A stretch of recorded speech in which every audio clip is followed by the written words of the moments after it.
It is 2:15 in the morning in Memphis, Tennessee. The city is asleep. The hospitals are running on night staff. The bridges over the Mississippi River are empty. The distribution center for one of the world's largest logistics companies, a company that processes 6 million packages every single day, is fully operational because it runs 24 hours a day. The interstate highways are moving freight. The pipelines are moving natural gas. The levees are holding the river back from the neighborhoods built below flood stage along its banks. And then the ground moves. Not like a truck going past, not like a minor tremor that makes your dishes rattle. Like nothing the people of Memphis have experienced in their lifetimes, because nothing like this has happened in this region in over 200 years. The shaking builds within seconds from perceptible to violent. Buildings that were never designed for earthquake forces, and most of Memphis's buildings were not, begin to respond to shaking they were never intended to absorb.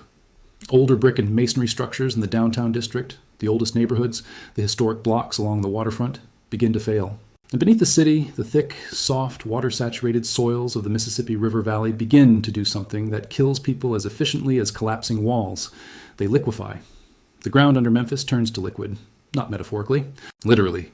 The sandy sediments that the city was built on lose their solidity and behave like a dense slurry.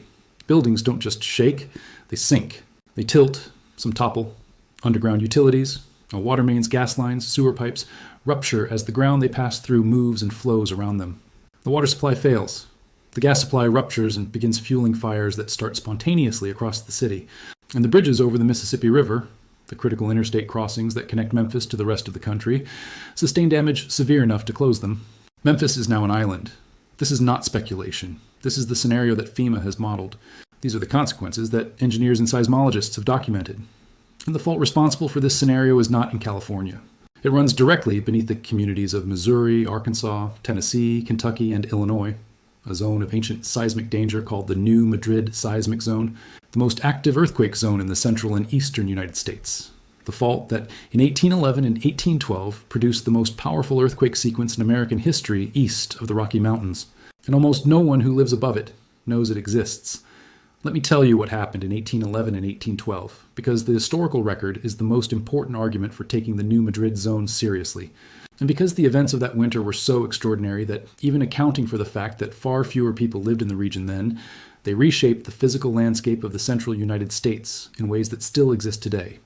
The sequence began at 2:15 in the morning on December 16th, 1811, the same hour I described in the Memphis scenario above, because it is a detail I want you to hold on to. The first earthquake struck when everyone was asleep, estimated at somewhere between magnitude 7, 2, and 8. 1, it generated shaking felt across an area that dwarfs anything a California earthquake has produced in modern times. Church bells rang spontaneously in Boston, more than 1,000 miles away. Chimneys collapsed in Cincinnati and St. Louis. The Mississippi River heaved and churned as its banks caved into the water. The second major event on January 23, 1812, destroyed the town of New Madrid, Missouri, and caused massive landslides.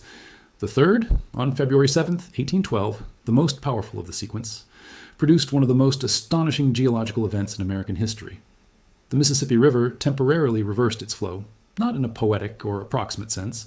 In a documented, eyewitness-confirmed, geologically explained sense, the uplifting of the riverbed created temporary waterfalls, and the water backing up behind these uplifted sections flowed upstream. Eyewitnesses reported watching the river stop, stand still, and then rush backward. Islands in the river disappeared overnight as liquefaction dissolved the sandy ground beneath them. Reelfoot Lake in northwestern Tennessee, a 73 square kilometer body of water that still exists today, was created by the ground subsidence and river diversion caused by the February 7th earthquake. It was not there before the earthquake. It has been there ever since. It is a permanent lake formed by a single seismic event. The death toll from the 1811-1812 sequence was mercifully low, perhaps a dozen or fewer documented deaths, because the central Mississippi Valley was sparsely populated frontier territory at the time.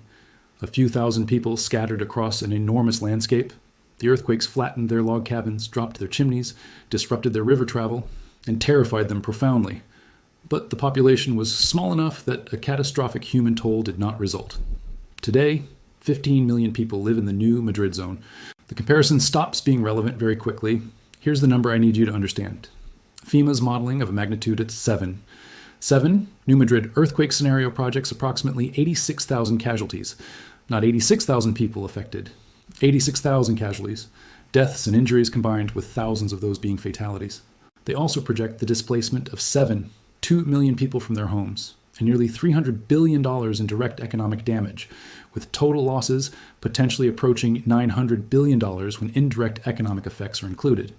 For Memphis specifically, the city most directly on the fault zone, the city whose soft river valley soils are most prone to the liquefaction that killed nobody in 1811 but would kill many thousands today, the USGS estimates 2,500 deaths, 86,000 injuries, and $300 billion in damage from that single metropolitan area.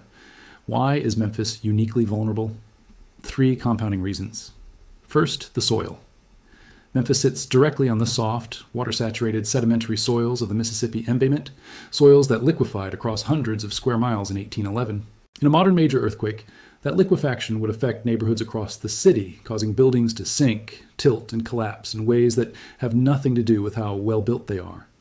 You can have a perfectly constructed building on liquefaction-prone ground and watch it tilt 30 degrees and become uninhabitable in an earthquake that a similar building on solid rock might survive with minimal damage. Second, the buildings. Memphis, like most Midwestern cities, was built in an era when seismic risk was not considered in building design.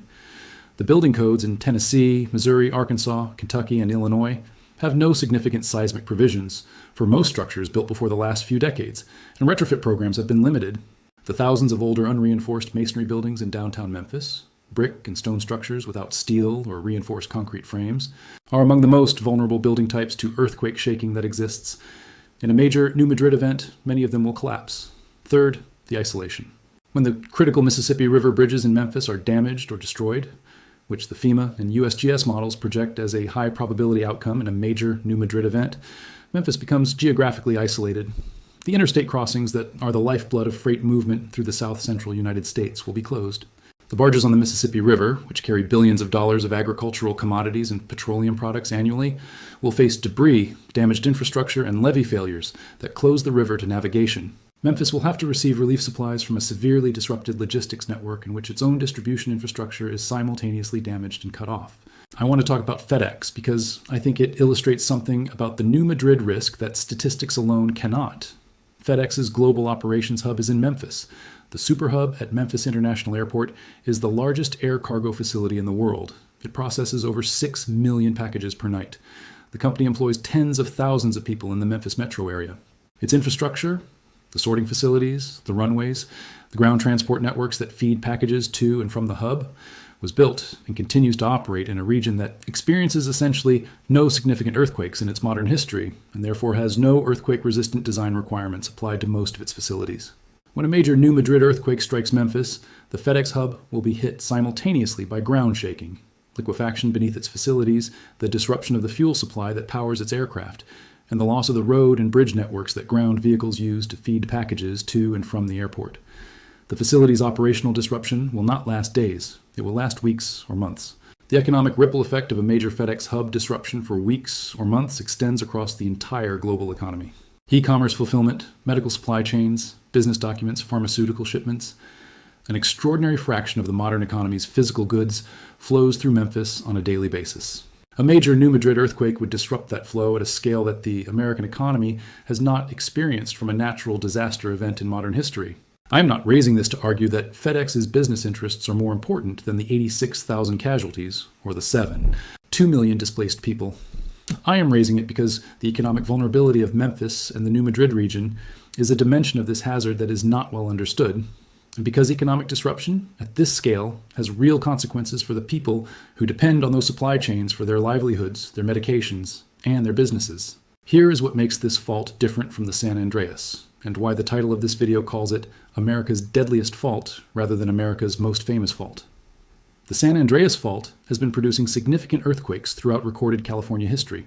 The 1906 San Francisco earthquake, the 1971 Sylmar earthquake, the 1989 Loma Prieta earthquake, the 1994 Northridge earthquake.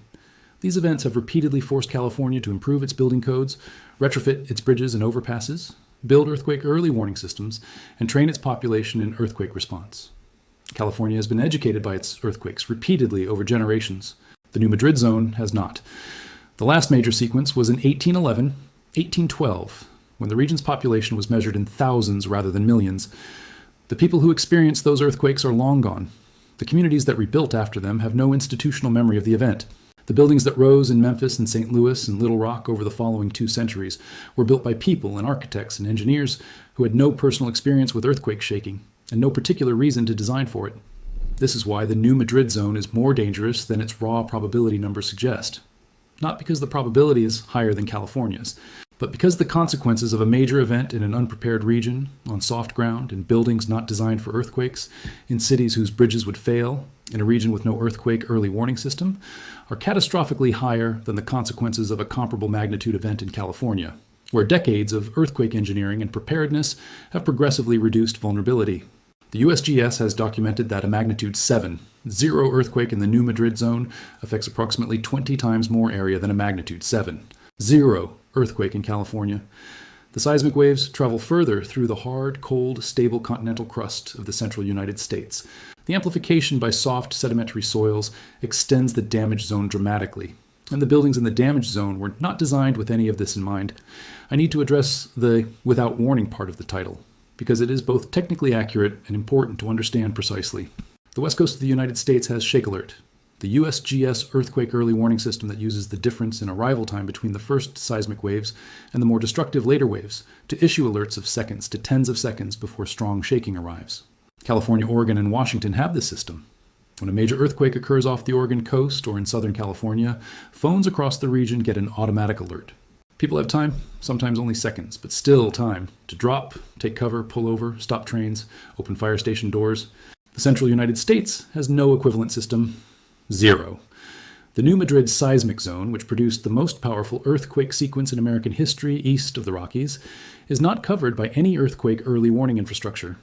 When the next major New Madrid earthquake strikes, whether it comes in 10 years or in 100, the warning for every person in Memphis, St. Louis, Little Rock, Nashville, and Evansville will be the shaking itself at 2 in the morning when most people are asleep. With no alarm, no notification, no seconds to get under a table or move away from a window or pull a child out of a crib in an upstairs room where falling debris is more dangerous. The first earthquake of the 1811-1812 sequence struck at 2:15 in the morning. That is not a coincidence I am inventing for dramatic effect. It is documented history. The most powerful earthquake sequence in American history, east of the Rocky Mountains, struck in the middle of the night. Without warning, 214 years ago. And the next one will come with exactly as much warning as the last one.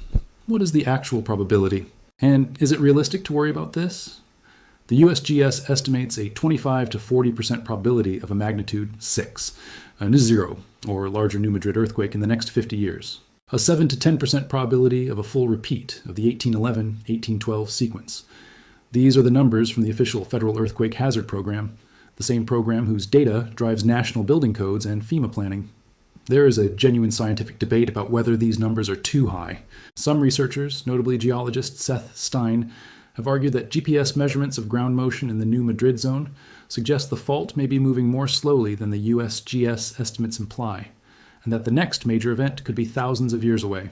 The USGS position, which drives national policy, maintains that the paleoseismic evidence of major earthquakes approximately every 500 to 600 years, combined with 214 years since the last major sequence, supports continued high hazard designation. The honest answer is that there is genuine uncertainty. The overdue concept is not technically applicable to earthquakes, which do not follow schedules. The probability estimates are statistical summaries of uncertainty rather than predictions. But here's the thing about 7 to 10% over 50 years. That is not a number you ignore. A 7% chance of losing everything you own in the next half century is a number that drives insurance decisions, building investments, and emergency planning for millions of people. And in this case, the potential losses are not just financial. They are measured in the 86,000 casualty FEMA scenario in the 7, 2 million displaced people projection in the $900 billion total economic loss estimate. Low probability multiplied by catastrophic consequence is still a catastrophic expected outcome. Let me close with what you can actually do. If you live in Missouri, Tennessee, Arkansas, Kentucky, Illinois, or adjacent states within the new Madrid zone's impact area, learn, drop, cover, and hold on, right now. This response, drop to your knees, take cover under a sturdy surface or against an interior wall, hold on, is the universally recommended action for anyone caught in an earthquake without warning. It requires no equipment, no advance notice, and no seconds of preparation time. You can initiate it in the moment shaking begins. Practice it until it is automatic. Know your building. If you live or work in an older brick or unreinforced masonry building, understand that these structures are significantly more vulnerable to earthquake shaking than modern construction. Know where the interior walls are, away from exterior walls and windows. Know that in a major earthquake, the interior of an older brick building is safer than the exterior, and the lowest floors are safer than the upper floors. Build an emergency kit for a long-duration disruption. In a major New Madrid earthquake, the disruption to utilities, water supply, gas supply, and transportation networks could last weeks, not days. The standard 72-hour kit is a starting point, not an end point. Plan for a minimum of 2 weeks without utility services, consistent with how FEMA plans for this scenario. Water, food, medications, a battery-powered radio, cash, and a first aid kit. Talk to your local emergency management agency. Every county and city in the New Madrid Zone has an emergency management office.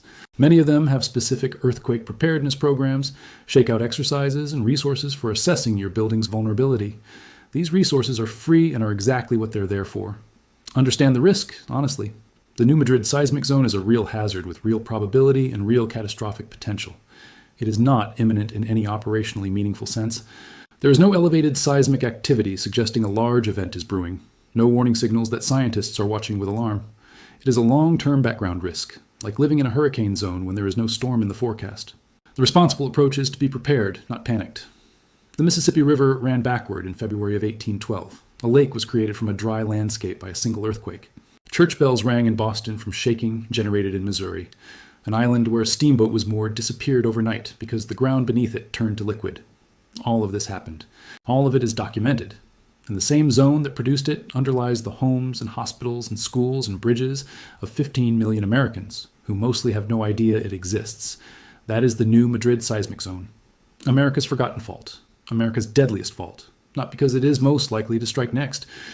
The San Andreas is more active and will certainly rupture again. But because when it does strike, it will strike without warning, in the middle of the night, in cities that weren't built to survive it, killing people who had no reason to expect it. The only answer to that is preparation. And the time to prepare is now, when the ground is still. Subscribe and turn on notifications. Stay safe. Know your zone.